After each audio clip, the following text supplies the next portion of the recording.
السلام علیکم ورحمۃ اللہ وبرکاتہ۔ بسم اللہ الرحمن الرحیم۔ آج کا ہمارا ٹاپک ہے مد عارض پر۔ آج کی کلاس میں ہم پڑھیں گے مد عارض کیا ہوتا ہے، قرآن مجید کے اندر اس کو کیسے پڑھا جاتا ہے، اور یہ قاعدہ کہاں پر آ جاتا ہے اور اس کی کیا علامت ہے۔ مد عارض کا تعلق وقف کے ساتھ ہے، یعنی اس کا کوئی سمبل نہیں ہوتا، بلکہ جہاں پر بھی وقف کرتے ہیں، رکتے ہیں، وہاں پر مد عارض ادا کرتے ہیں۔ قرآن مجید کے اندر وقف کرنے کی 3 وجوہات ہیں۔ جب آیت آ جائے، وقف کا کوئی سمبل آ جائے، جیسے کہ کہیں تو، جیم، قوف، قوفہ، ایسی وقف کی علامت لکھی ہوتی ہیں اور ہمیں بہت ساری علامت پہ لازمی رکنا ہوتا ہے، ایسی کوئی وقف کی علامت آ جائے، یا پھر سانس ٹوٹنے کی وجہ سے بھی وقف کرنا پڑتا ہے۔ جس یہ 3 وجوہات ہیں جن کی وجہ سے ہمیں وقف کرنا پڑتا ہے۔ جہاں پر بھی وقف کریں گے اور وہاں پر آخری حرف پر زبر، زیر، پیش، 2 زیر یا 2 پیش ہوں تو وہاں آخری حرف کو ساکن کر دیں گے، یعنی جزم لگائیں گے۔ مد عارض کا قاعدہ دیکھ لیتے ہیں۔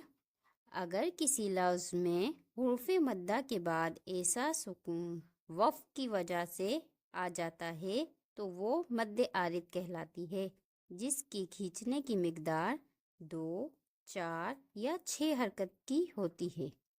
اسے ہم مثال کے ذریعے سمجھتے ہیں۔ ان ربک لبالمرصاد۔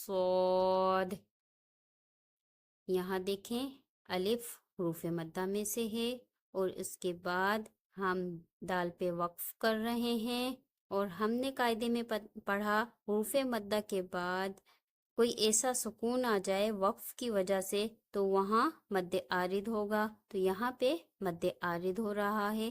ان ربک لبالمرصاد، اسے کھینچ کے پڑھیں گے، 2 حرکت کے برابر، 4 حرکت کے برابر یا پھر 6 حرکت کے برابر۔ اب ہم دوسری مثال دیکھ لیتے ہیں۔ ھذا الذی کنتم بہ تدعون۔ ھذا الذی کنتم بہ تدعون۔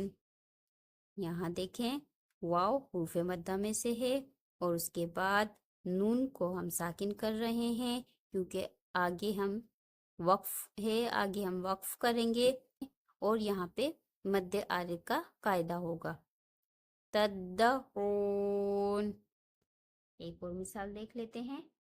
من مشہد یوم عظیم۔ یہاں دیکھیں، یا حرف مدہ میں سے ہے، اس کے بعد میم 2 زیر سکون میں تبدیل ہوگا، ساکن ہوگا میم، کیونکہ حرف مدہ کے بعد سکون ہے آیت کی وجہ سے، اور یہاں پہ مد عارض ہو رہا ہے۔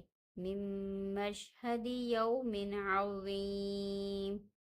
یہ بات ہمیشہ یاد رکھیے گا، 2 زبر آخری والے حرف پر آ جائیں جہاں ہم وقف کر رہے ہیں تو وہاں پر 1 زبر اور الف پڑھا جائے گا، اور جس جگہ بھی گولتا کہیں پر آ جائے جہاں وقف کر رہے ہیں تو وہاں یہ گولتا ہاء میں تبدیل ہو جاتی ہے۔ مجھے امید ہے آپ لوگوں کو آج کی کلاس سمجھ میں آ گئی ہوگی، مد عارض کا قاعدہ سمجھ میں آ گیا ہوگا، لیکن اگر پھر بھی کوئی بات سمجھ میں نہیں آئی ہو تو کمنٹ باکس میں کمنٹ کر کے مجھ سے معلوم کر سکتے ہیں۔ اس کے ساتھ ہی مجھے اجازت دیجیے، دعاؤں میں یاد رکھیے گا۔ اللہ حافظ۔